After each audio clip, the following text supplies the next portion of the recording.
Hello and welcome to the first CMO Confidential. The hashtag for the session is CMO Truth. I'm Julia Varju, founder and principal of New Business Methodology, and as you've heard, I work with CEOs of agencies to help them get more business and win more clients. So over the last 20 years, across 3 continents, I've worked with hundreds of agencies, helping them build relationships with thousands of clients and generating hundreds of millions of dollars worth of business for them. So what CMOs really think is something I always want to know more about.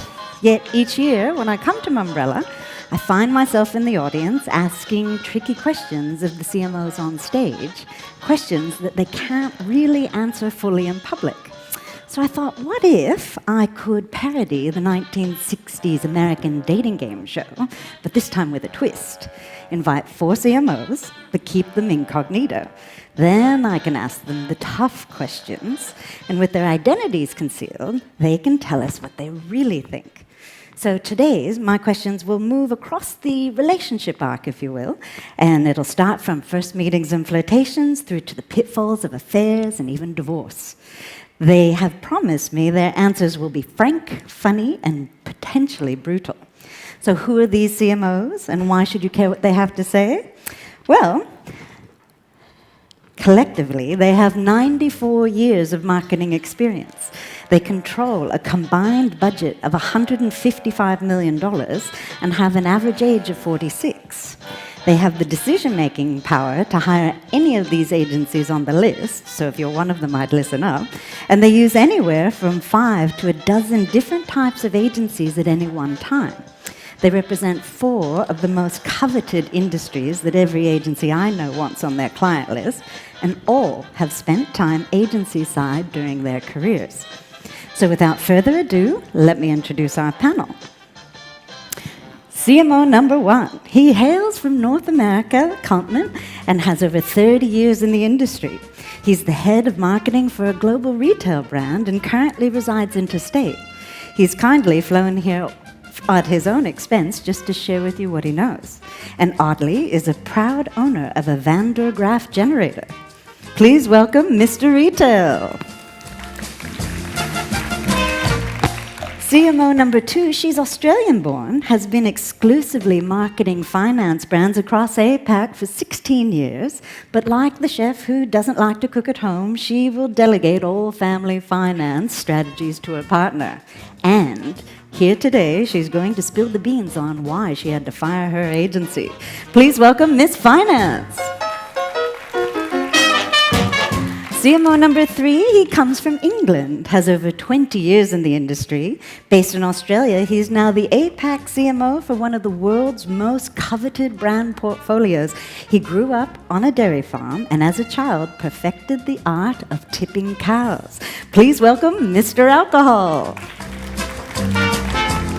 And finally, CMO number 4, he's born and bred in Australia, has nearly 15 years in the industry, heads up marketing for a global fleet of brands, and he used to be the hand for Pizza Hut commercials. So he's an expert at how to get the perfect cheese pull shot on camera. Please welcome Mr. Travel. So let's kick it off. So we know that all relationships really start with a first impression. Mr. Travel, do all agencies sound the same? And how can an agency truly be distinctive from their competitors or peers? I think a lot of agencies, many agencies pitch themselves the same way. When you sit down in a pitch presentation, they all say the same thing. Here's our process that's grounded in consumer insight. By the way, our creatives aren't precious. And, by the way, we're not interested in awards. We're into effectiveness. Yawn. And Miss Finance? Yeah, look, agencies are a dime a dozen these days, and the problem is that agencies spend so much time beating their own chests about how they intricately know our category, but paying lip service just won't cut it anymore. Marketers are ex-agencies these days, so we can see through the credentials bullshit. I personally want to know results of work, not lists of their clients. I only had one last week that listed, I don't know, every single bloody brand under the sun that they work with, but no real distinct results that they could show. Interesting. We all know flirting is important to getting noticed. Mr. Alcohol, what's the best way for an agency you've never heard of to persuade you to meet with them when you don't need them and you're not looking? Oh, just call and never give up calling. But call me, don't call a generic client, call me. Make me laugh, for God's sake. I want you to make consumers laugh on my part, so start off by making me laugh. Excellent suggestion. And Mr. Retail, what would you add to that? Well, there are many ways to contact me, and it seems like the agencies always do find a way to do it. A common question I get is, what keeps you up at night? And let us solve that challenge. And I'm tempted to say that what keeps me up at night are agencies calling me. And I would offer this bit of advice. Put yourself in the place of the current agency, the one that has the relationship. Do you really want to be that creepy guy that keeps sending the girl text messages and calling and trying to get in and break up the relationship? So there's not really a great way to meet me if I'm in a happy relationship. I don't want to jeopardize that. And if you do want to get me, just do great work for your current clients. And when my relationship's in trouble, believe me, I'll find you. So be known. Lovely. Now, at some point, we get to the uncommitted stage. That's your first time with your new partner. Mr. Retail, what did an agency do to win a piece of your business without having to pitch for it? Well, maybe I'll go back to that last answer. I had a problem that I was looking to solve. It was a strategy and creative problem. And I had seen an agency that literally was a famous agency for doing work in this area. And I happened to be at a conference. It wasn't an umbrella, but it was a conference. And the principal of the agency was there.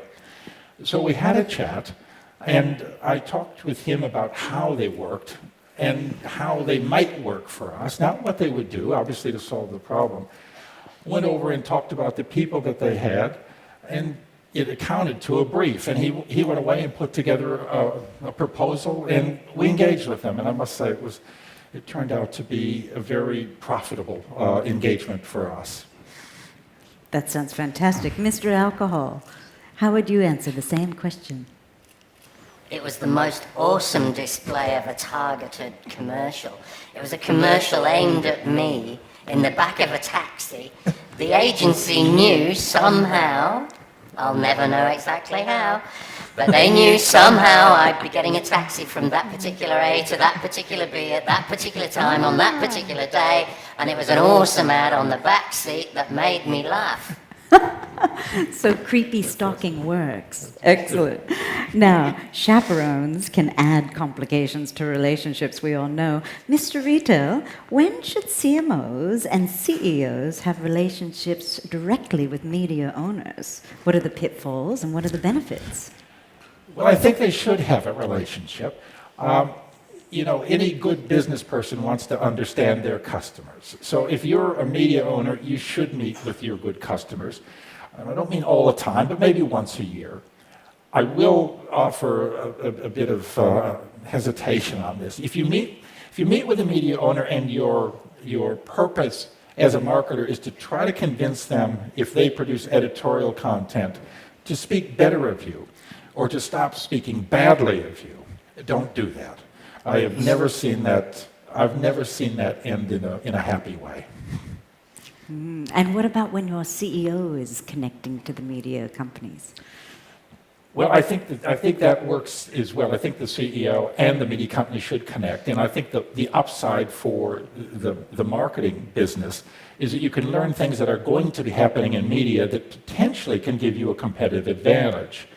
And I think for the media owners, from their point of view, the opportunity to connect with the CEO just gives a broader picture of the business that maybe they haven't gotten from the people buying media, and gives some insights on how they can work together more effectively. Very wise words. Now, we know great relationships give you the courage to risk and commit. Mr. Travel, what's the most clever win-win remuneration package an agency has ever approached you with, and did you take it? So what I forgot to say before was another boring thing that agencies say is we are an extension of your marketing department. What a load of crap. In this particular pitch situation, one particular agency who we didn't end up going with said that, but actually meant it. Wow. So the remuneration proposal they presented was a fully costed access to their agency team. Nothing was out of scope, which meant there were no ongoing head-hour discussions or wasted time on admin. The commitment that we then had to provide was to treat them as a true member of the team, performance discussions, provide assistance with prioritising work and inclusion in team activities. It was obviously a win for the client because it was an all-you-can-eat menu, but for the agency, they saw it as a win as well because it would cement a deeper relationship with the client like no other. And you didn't go with them because of other reasons? We didn't go with them because the work wasn't up to scratch. So they were hoping that cheap would overcome bad quality. Well, it's good to know creative still wins out. Being understood can make a relationship blossom and grow. Mr. Retail, do agencies understand how you spend your time, and do they help you be more efficient, or are they just making more work for you? Well, let me first speak as an agency person when I was there. In the group of people I worked with, our view of what the client did was that they spent 90% of the time thinking about us and the work we were doing. And when I switched over to the other side, I realized that that was almost the exact reverse. That the things that the marketers are called to do in their day-to-day business allow often for a very small amount of time thinking about an ad that's being produced or communications that are being produced. And I think that lack of understanding is one of the things that definitely can be corrected. So when the agency is frustrated because the client isn't responding and they're being ignored and again, I remember from being at the agency that we thought that we're probably on the edge of being fired, that really they're just doing other things and that they'll be able to get to it when they can finally get to it. So I think there is a lack of understanding, actually on both sides, because I know many marketers on my teams that have no idea what the agency is doing, and I think it's an area that we could probably improve upon. And what can agencies do help to elevate the credibility of the CMO at your own executive table? Well, I think the number one thing, if you're going to another country, one of the first bits of advice that you read is that you should learn the language. And sometimes going from an agency conference room into a client's boardroom is like going to another country. They speak another language there. They speak about different things. And I think if you want to help the CMO be more effective in the boardroom, then first learn the language. What's important to the business other than marketing? And believe it or not, there are a few other things that are important. And the people that look after those things treat it very seriously. So if you can help the CMO go in there and deliver information that is insightful, that's forward-looking, that takes a look at the business as a whole, and not just as that one individual piece of the business puzzle, I think you can be a great asset and you can help the business grow. That's great. Actually, all 4 CMOs wanted to answer this question, so it was a top choice of all of them. Miss Finance, you're next. What would you add? Yeah, look, I can give you 2 examples where I've seen this in action.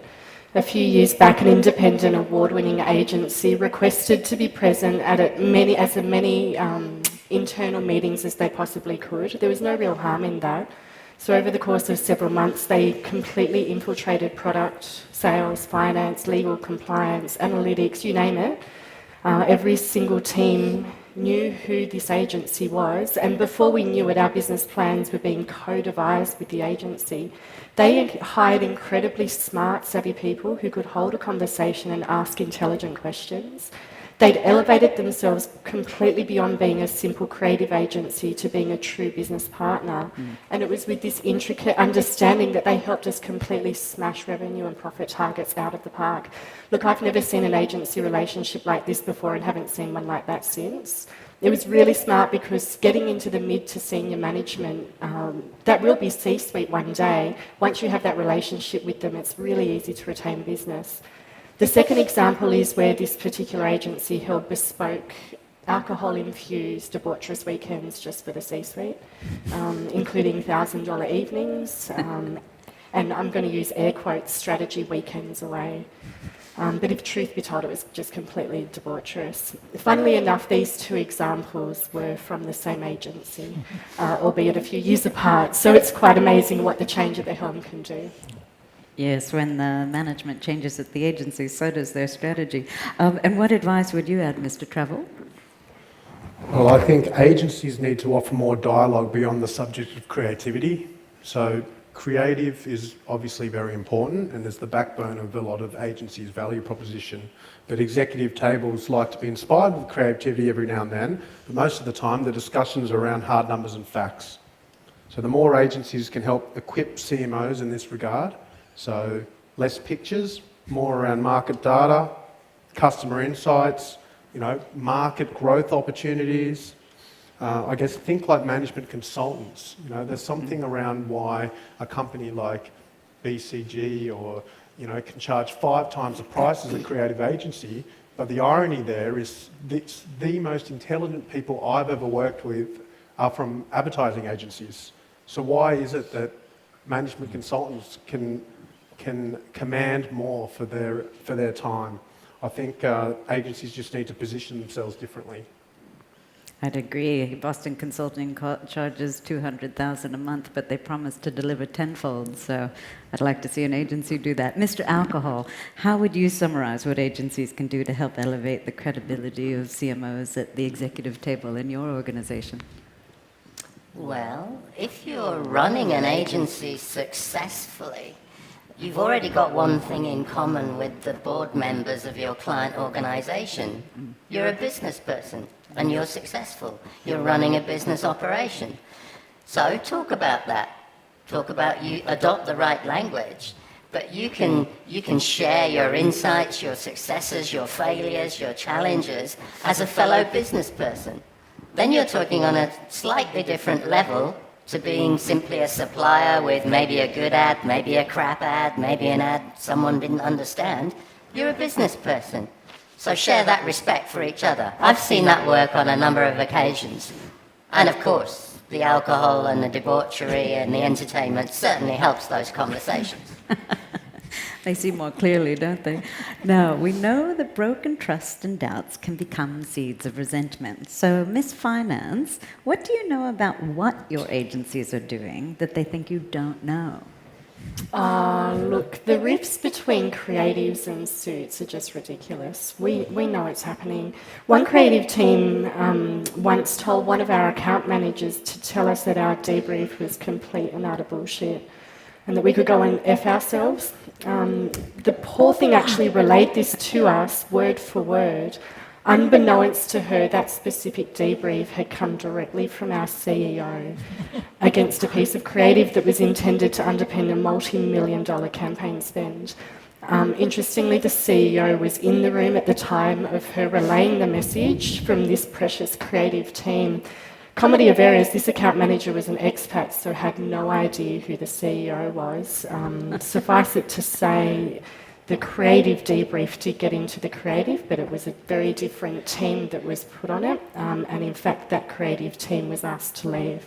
We know the rifts happen. It's I guess, you want to support each other and know that at the end of the day you're creating the best work that you can possibly create for your client. So I would just urge, put your egos aside and understand whether or not you're meeting the brief or not, and support your account service team. They're the ones that represent our brands, they're the ones that represent our budget, and they're the ones that represent our customers, and creatives do as well. So once that rift has been repaired, we can make magic happen. Beautiful. And Mr. Travel, what do you know about what your agencies are doing that they think you don't know? I got a couple of examples. I actually have a lot of examples, but I'll just explain two. So, one is agency staff. I used to work in agencies, and I know that agency staff are stretched thin, and agencies bill out their staff to at more than 100% utilisation. So they promise one client 50% of one person's time, they promise another client 50% of someone's time, and they promise a third client 50% of that person's time. So that's very common practice, and I worked in an agency where it was almost a KPI to be at 120% utilisation. So, second example is an interesting one regarding creative presentations. So I used to work in an agency that had a thing called the purple duck theory. So when creative was presented, you always present a number of options, because if you don't, the client asks for options. But in a couple of the options, you drop in a purple duck into the layout. For no apparent reason, it could be an ad about anything, you put a purple duck in there. So the client can then look at it and go, what the hell is that purple duck doing in my ad? Oh, take it out. So you take it out, and then the client feels like they've actually added some value to the concept, and and that was the trick, and that still happens, right? So they get to feel creative. Excellent. So we know that the doors of affairs can swing wide open when complacency sets in. So, Mr. Alcohol, what are the key things that make an agency's relationship with you go stale? Oh, it's when you take me for granted and you relax in our relationship. You just get a little bit too comfy. It's a little bit like you're starting to eat pizza and wear tracky pants.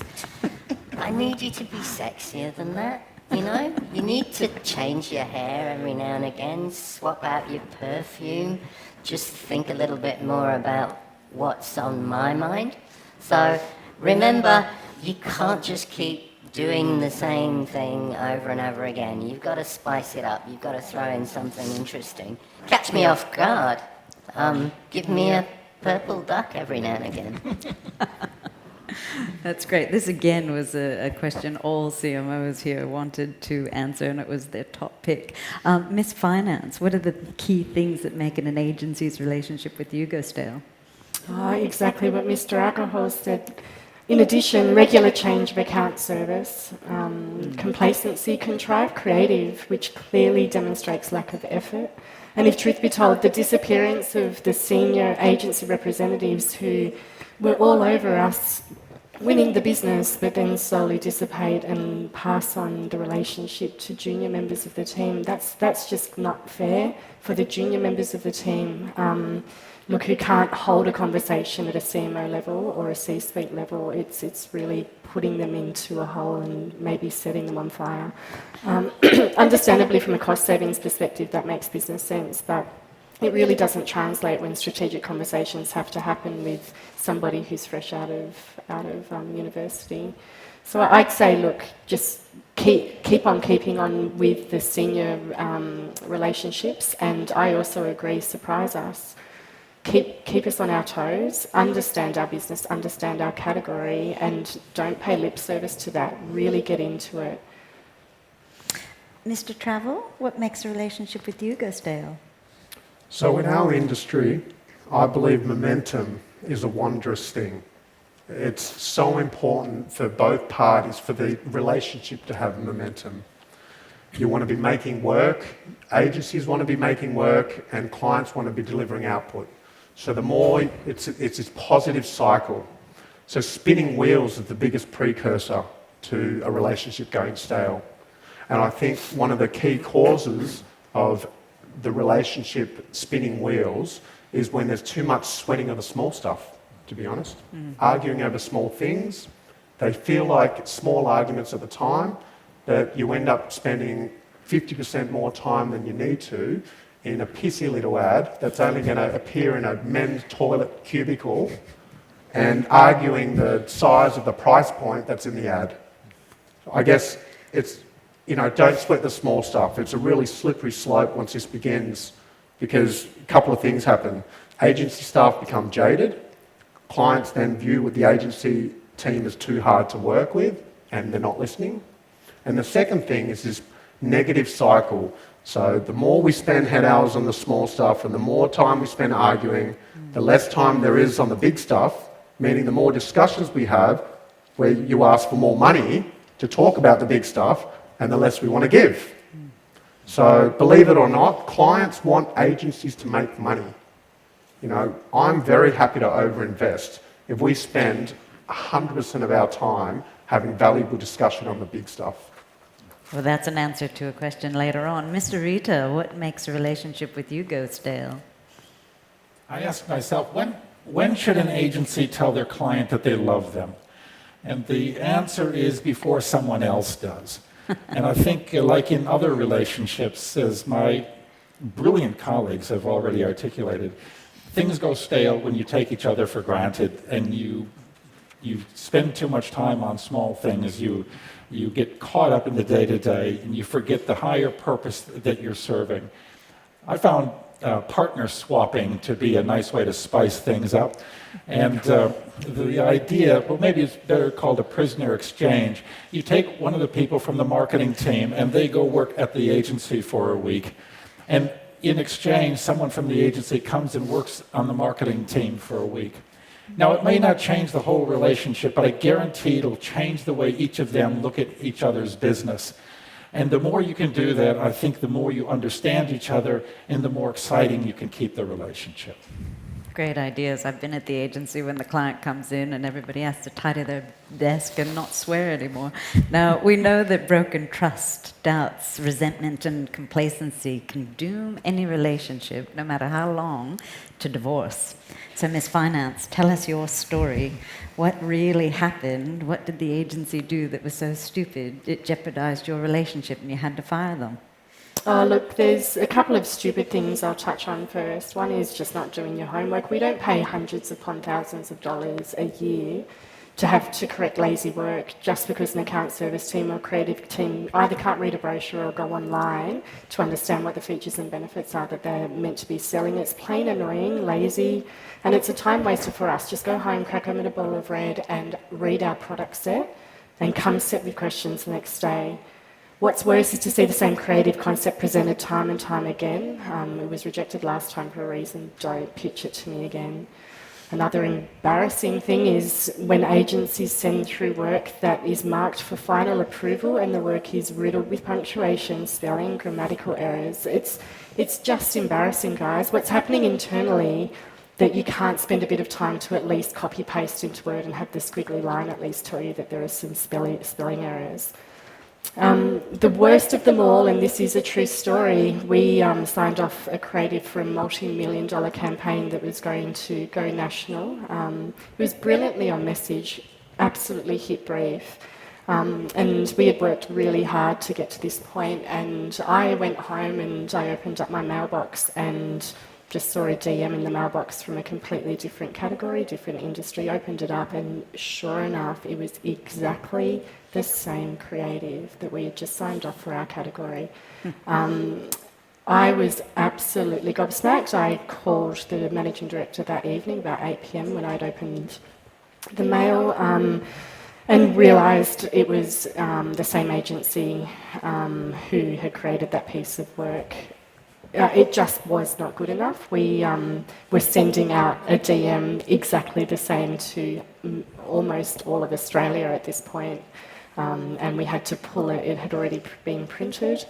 So suffice it to say that agency lost the work and went home with their tail between the legs and compensated for all the money spent to that date. I believe that they have not, but I'm not 100% certain, I believe that they've not managed to redeem themselves at all with this particular company.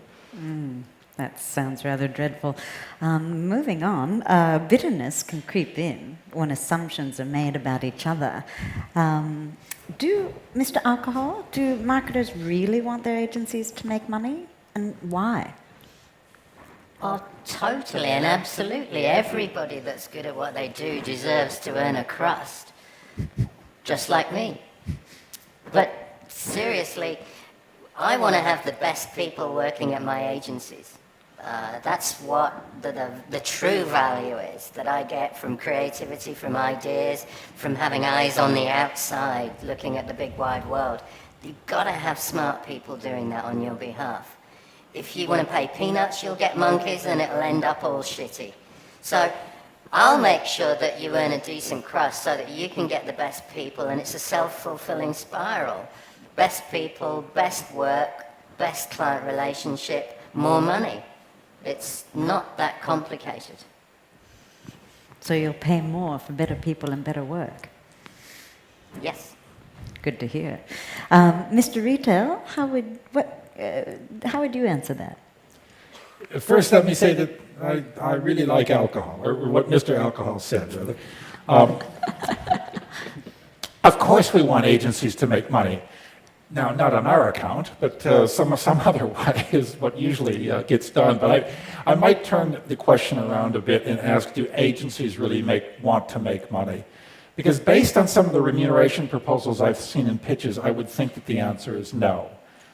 And I know what happens in these situations. And I bet for the marketers in the room, they've had this happen to them. They hire an agency, they've agreed to a remuneration proposal, and sometime after year one, you get that call. And that call comes from an account director or someone high up in the agency and says, I'd like to come in and talk with you. And I'm going to bring my finance person in with me, and we're going to talk about hours and how things are going. And usually that's to correct the thing that they've agreed with, the remuneration they've agreed with. I agree completely with Mr. Alcohol. The only thing we buy from an agency is people and expertise, time and expertise. And if they're not making money, they will do what we do in our business when sales are down or when we're under pressure. They'll cut costs. And that means we get people that are not as experienced or don't have the expertise, or we get less time. I think we do want to have the best people working on our business. We want people in the agency that want to work on our business, and that means they have to be paid enough money to make that happen. And my one wish in the industry is that we'd be honest with each other in these pitches, and that agencies wouldn't try to lowball each other to get in and then revise the remuneration up, and that we as marketers would be realistic in looking at the proposals and evaluate them based on what we really want to get in the end. That's fantastic. Ms. Finance, would you add anything to what Mr. Alcohol and Mr. Retail have shared? Yeah, look, of course we want agencies to make money, but truth be told, it's not the burning reason why we wake up in the morning. We are paying for a service and for a product, and we expect it to be just as good as any other product or service that we buy in any other part of our lives. So when timelines slip, work is sloppy, debriefs aren't taken seriously, work becomes complacent. And also I think, you know, the senior management in agencies really need to take the time to steward the junior staff through the journey of time management, because we've had these conversations. The finance people come in, the account director comes in and says, look, we're burning hours, we haven't quoted enough. And look, time management is really critical in managing massive campaigns and small campaigns for that matter. And I agree with my colleagues here that it really is about understanding that our money is an extension of the agencies, that it is a business that we are running. So look, they're conversations we don't like having. We do want agencies to make money, but just give us the product and the service that we're paying for. Fair enough. Now, after a breakup, we have to ask, are we choosing the wrong partners over and over? So, Mr. Travel, how many of the agencies you've worked with in your career have really understood your business and its commercial realities to a depth that you would have expected or wished? One agency has. They've been a real diamond in the rough. We knew they were different when they started proactively presenting ideas, but at the same time explaining their thoughts on how to actually adapt our internal processes and systems to make it happen. So they say great strategy is what, 1% idea, 99% execution. Most agencies focus on the 1% idea. This agency focused on that and helping to deliver the 99% as well. Because usually it's up to the client to handle the 99% execution. And believe it or not, a lot of clients are not actually as creative or lateral thinkers like agency folk. So, we could do with a bit of help sometimes in helping ask the right questions, apply a bit of lateral thinking to help with executing some of these great ideas. Agencies can add a lot of value in this area. And Miss Finance, what would you add to that? Personally, in all my years, I've only worked with 3 agencies that have truly understood the business, our pressures and the contextual environment. But the clincher is it was the same team that moved between agencies and we took our work with the team. It wasn't the agency per se. So you followed the people. We followed the people. Mr. Alcohol, how would you summarise your thoughts on that? Hey, you agencies, I'm going to cut you a little bit of slack on this. I reckon the client has 2 fundamental responsibilities. First is you've got to pick the right agency. Second, you've got to make it possible for that agency to succeed. I reckon I've been fairly lucky in that most of the agencies that I've used have understood my business and my realities as I would wish for them to understand them. Why is that? That's because I think I've picked the right agencies and I've made it possible for them to stick with me, to learn the language that my colleague talked about earlier on, to figure out what's on my mind, to work out how to work with me. That's that self-fulfilling spiral. So it takes time and it takes effort on both parties to be able to understand what's really needed. And I guess I've been lucky in achieving that in the most part with most of my agencies because they're long-standing relationships that we've worked really hard at. It's kind of like an arranged marriage, one that you work really hard at is, generally speaking, the one that delivers. I wonder if it has something to do with your category, Mr. Alcohol. Well, we're moving on to the final question. With the benefits of hindsight, Mr. Travel, what's the one thing you wish all of your agencies would start doing? Working better together. So when there's 3 or 4 or 5, many different parties on an agency roster, it's, egos come at play and everyone's treading on each other's turf. So that's, maybe that's a pipe dream, or we're chasing a ghost there. But to be fair, we actually don't do a great job as clients to incentivise collaborative behaviour. I'm yet to find a model that works. So if anyone's got any ideas there, please let me know. But I guess we're talking about a complex thing like relationships, where it isn't a black and white topic. And threesomes are always going to get complicated, aren't they? They are indeed. Miss Finance, what's the one thing you wish all of your agencies would start doing? This is probably more to the senior representatives in the room today. Definitely start by identifying the guns in your agency, the ones that can truly be stewarded. They'll run your business one day, not just if they're lucky, but more importantly, if you're lucky. We expect good stuff. We're used to great value for our dollar, and if truth be told, we can probably get this from almost any agency from around the world if we worked hard enough, but being good isn't good enough anymore. We need to be surprised, and those agencies who seize that opportunity to create our future with us will be the ones that gain the respect from marketers everywhere. And one last thing that I'd say is just let your staff have work-life balance. Today's not the era where people need to be tied at their desk 24/7. Let's be honest, if your staff are really working incredibly late, there's inefficiencies at play, or there's a conversation you need to have with your client. That's very smart, wise words. Mr. Rita, what would you add? I agonized over this question and I decided to change it slightly and say, what's the one thing I'd like agencies to keep doing? I've had the privilege of working with some great agencies and some wonderfully talented people. Please keep challenging me. Please keep looking forward. Please keep being incredibly creative and coming up with different solutions to old problems. Please continue to defend your views with passion, and please keep pushing us forward and taking us to places that we wouldn't have gone individually, but together we've gone. That's beautiful. Mr. Alcohol, you're the lucky one with the last word on our panel. What's the one thing you wish all of your agencies would start doing? Oh, the theory is grey, but the tree of life is green. I would say, remember that on the client side, it's kind of dull, it's grey, it's open plan, you've got a nice little cubicle to put all your files, and you work in spreadsheets, and all that shit grinds you down. The great thing about agencies is you don't have as much of that as shit as we've got.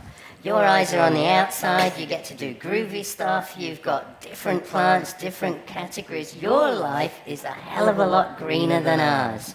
So use that as an advantage and start cooking for me. Some of the best conversations you have, I think we all have, are over a nice glass of red, with your really close friends, nice safe environment, playing host, you've cooked a beautiful meal for me, conversation starts off formally and then it ends up getting kind of messy, interesting, insightful, creative, different. Start cooking for me. Invite me round.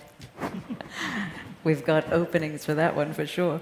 Well, that is what concludes the first CMO Confidential. So please join me in thanking our secret CMOs to bring with a big round of applause. Thank them for their candor and their thought-provoking stories.